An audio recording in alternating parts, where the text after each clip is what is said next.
Hello friends, कैसे हैं आप सब। तृप्ता साइकिल का आप सबको प्यार भरा नमस्कार। दोस्तों, आज व्यास पूजा है यानी कि गुरु पूर्णिमा। और ये जो पर्व है ये सारे देश में बड़े धूमधाम से मनाया जाता है। ये इस दिन शिष्य अपनी गुरुओं की पूजा करते हैं। शिष्य ही नहीं, भक्त भी जो अपने गुरुओं को मानते हैं वह उन अपने गुरुओं की पूजा करते हैं, उनका सम्मान करते हैं।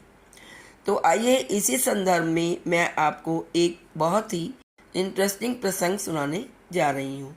आशा है आपको बहुत अच्छा लगे। और ये प्रसंग भी एक गुरु और शिष्य का है कि जिस शिष्य का अपने गुरु के प्रति बहुत ही निष्ठा थी, बहुत ही वो श्रद्धा थी और वो गुरु सेवा में हमेशा तत्पर रहता।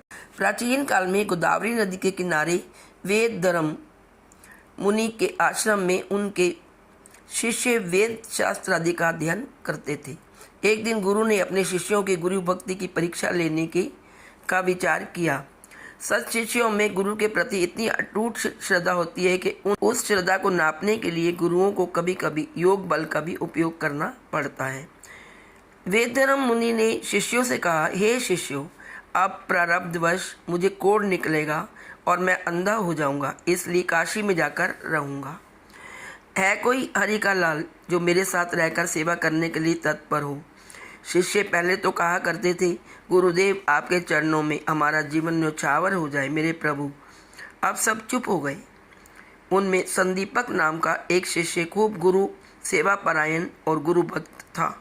उसने कहा, गुरुदेव यह दास आपकी सेवा में रहेगा। गुरुदेव बोले, 21 वर्ष तक सेवा के लिए रहना होगा। संदीपक बोला, 21 वर्ष तो क्या, मेरा पूरा जीवन ही अर्पित आपके चरणों में है। गुरु सेवा में ही इस जीवन की सार्थकता है। वेदधर्म मुनि एवं संदीपक काशी में मणिकर्णिका घाट से कुछ दूर रहने लगे। कुछ दिन बाद गुरु के पूरे शरीर में कोढ़ निकला और अंधत्व भी आ गया। शरीर कुरूप और स्वभाव चिड़चिड़ा हो गया। संदीपक के मन में लेश मात्र भी क्षोभ नहीं हुआ। वह दिन रात गुरु जी की सेवा में तत्पर रहने लगा। वह कोढ़ के घाव को धोता, साफ करता, दवाई लगाता, गुरु को नहलाता, कपड़े धोता, आंगन बुहारता, भिक्षा मांगकर लाता और गुरु जी को भोजन कराता। गुरु जी गाली देते, डांटते, तमाचा मार देते, डंडे से मारपीट करते और विविध प्रकार से परीक्षा लेते रहते थे। किंतु संदीपक की गुरु सेवा में तत्परता व गुरु के प्रति भक्ति भाव अधिक अधिक गहरा और प्रगाढ़ होता गया। काशी के अधिष्ठाता देव भगवान विश्वनाथ संदीपक के समक्ष प्रकट हो गए और बोले, तेरी गुरु भक्ति एवं गुरु सेवा देखकर हम प्रसन्न हैं। जो गुरु की सेवा करता है वह मानो मेरी ही सेवा करता है। जो गुरु को संतुष्ट करता है वह मुझे ही संतुष्ट करता है। बेटा, कुछ वरदान मांग लो। संदीपक गुरु से आज्ञा लेने गया और बोला, शिव जी वरदान देना चाहते हैं, आप आज्ञा दे तो वरदान मांग लूं कि आपका रोग एवं अंधेपन का प्रारब्ध समाप्त हो जाए। गुरु ने डांटा, वरदान इसलिए मांगता है कि मैं अच्छा हो जाऊं और सेवा से तेरी जान छूटे। अरे मूर्ख, मेरा कर्म कभी न कभी तो मुझे भोगना ही पड़ेगा। संदीपक ने शिवजी को वरदान के लिए मना कर दिया। शिवजी आश्चर्यचकित हो गए कि कैसा निष्ठावान शिष्य है। शिवजी गए विष्णु लोक में और उन्होंने भगवान विष्णु से सारा वृत्तांत कह सुनाया।